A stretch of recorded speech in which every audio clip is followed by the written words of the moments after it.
She left me in the freezing dark for another man, but on her wedding day, when she thought I was gone forever, I sent her something she never imagined, my mother's death certificate. What happened next changed every truth she believed. For more heart-shaking stories, subscribe to this channel. She left me in the cold for another man, and for months afterward, I told myself I was fine, that the silence she left behind was just silence, and not the echo of everything we once planned. But the truth was darker than that, much darker. And I didn't realize how twisted the truth truly was until the day I sent her my mother's death certificate, on the morning of her wedding, a moment that would shatter lies, expose hidden betrayals, and force both of us to confront the past we never understood. Her name was Arya, and to this day it still feels strange to say it aloud, like it no longer belongs to someone real, but to a memory that became a ghost. We had been together for 3 years, stitched together by late-night conversations, shared trauma, quiet promises, and the kind of intimacy you don't recover from easily. I thought we were solid. I thought she was my future. But I also thought my mother would live to see me get married, and how wrong I was about both. It began the night she left, one of the coldest nights of the year, a night where the world felt carved from ice. Snow was falling so heavily the streetlights blurred into hazy halos. She stood in the doorway of my house, her suitcase trembling in her hand, her eyes red but determined. "I'm sorry," she whispered. "I can't do this anymore." I didn't understand. We hadn't fought, we hadn't drifted. But she backed away like I was someone dangerous. "There's someone else," she said, voice cracking. "He can give me things you can't." And then she was gone. No explanation, no closure, just a vanishing act that shattered me from the inside out. What she didn't know was that inside that house, behind the closed door she had walked away from, my mother was dying. Terminal cancer, a secret I hid from everyone, even Arya. Why? Because my mother begged me not to tell anyone. "I don't want pity," she said. "I don't want people looking at you differently. Let them look at you for who you are, not for who you're losing." And I agreed, though I never imagined her life would end before Arya left. My mother died 3 days after Arya vanished. I didn't tell her. I couldn't. She was gone, in the arms of another man, celebrating a relationship that apparently began well before she admitted it. I mourned my mother alone. I buried her alone. I signed papers alone.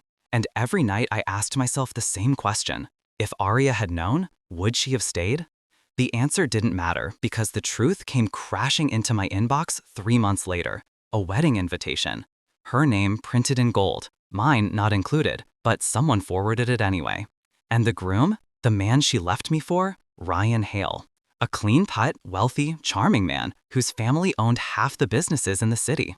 A man who always looked at me with thinly veiled disdain whenever our paths crossed. A man I never trusted. And now, he had her. But I didn't intend to disrupt their wedding out of bitterness. No, what pushed me was something far stranger. The invitation included a handwritten note in Arya's handwriting that said, "I wish things didn't end the way they did. There's something you should know, but I can't tell you. Not yet. I'm sorry."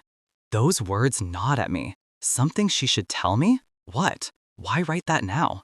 Why haunt me with what-ifs on the eve of her big celebration? But then something else happened. Something that rearranged everything I thought I knew. A week before the wedding, I received a letter addressed to my mother. It had no return name, only a P.O. box. Inside was a single photograph. Arya and Ryan kissing in a restaurant, dated 8 months before she left me. 8 months, meaning she had been cheating far longer than she admitted. But the back of the photograph had something scribbled.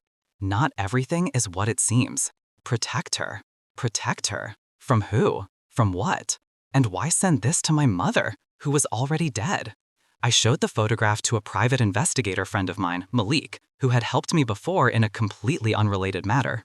He took one look and said, "This isn't a warning. This is a message." "From who?" I asked.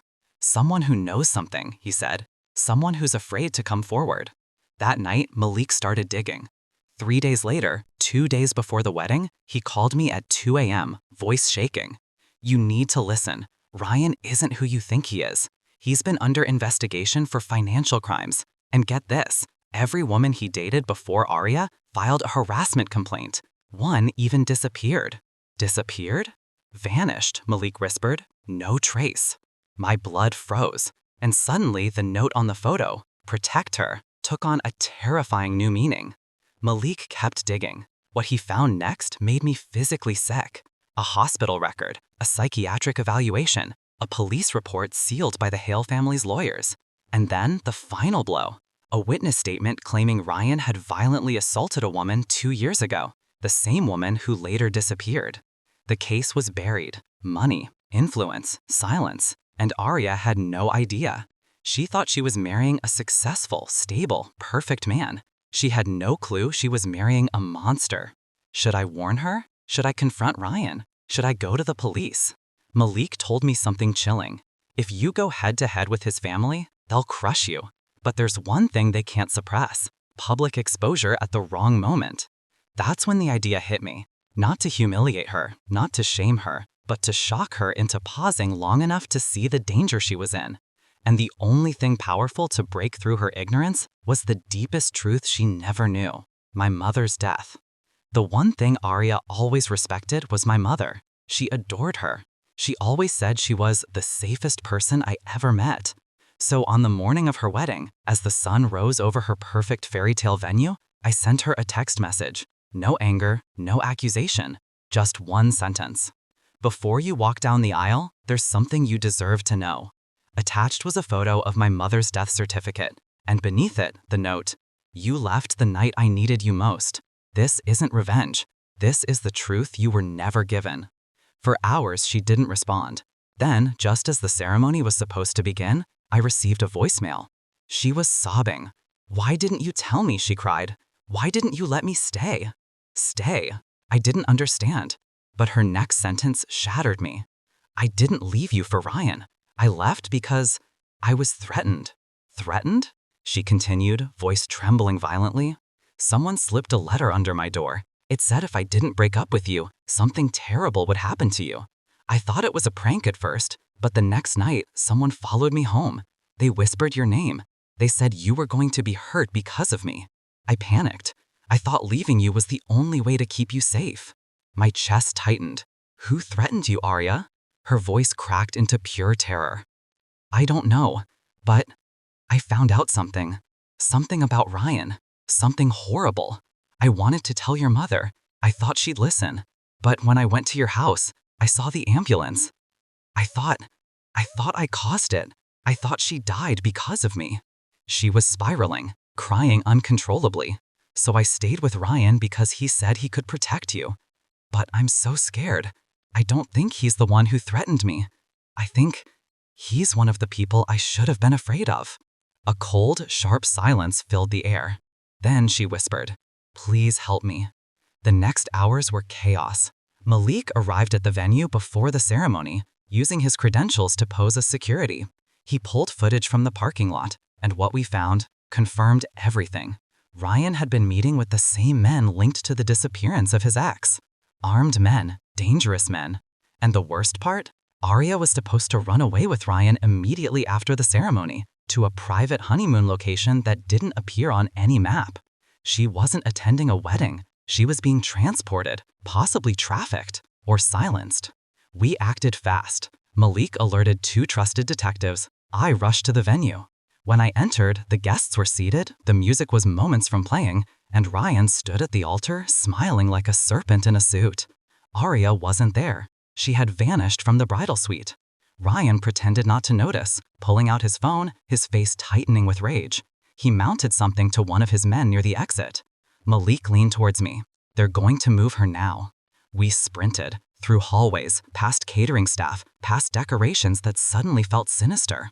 We reached the service exit just as 2 men were dragging Arya toward a black SUV. She was struggling weakly, drugged.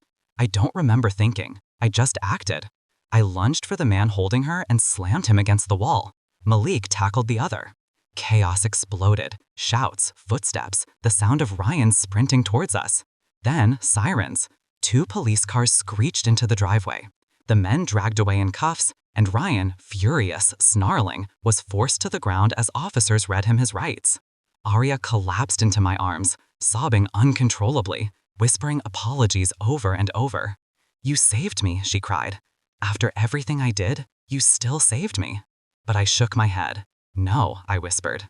You saved me first, by leaving. The truth hit both of us like a tidal wave. Her leaving wasn't betrayal, it was protection. And my silence about my mother wasn't abandonment, it was love. We were victims of the same monster. In the aftermath, investigations reopened, missing persons cases resurfaced. Ryan's empire crumbled. His family's influence shattered under the weight of evidence Malik provided. And as for Arya and me, we didn't jump back into love. We didn't pretend nothing happened. Instead, we stood side by side at my mother's grave weeks later, holding hands for the first time since the night she left. The wind was gentle, the sky soft, and for the first time in a long time, neither of us felt cold. I think she would have liked this ending, Arya whispered. No, I said quietly.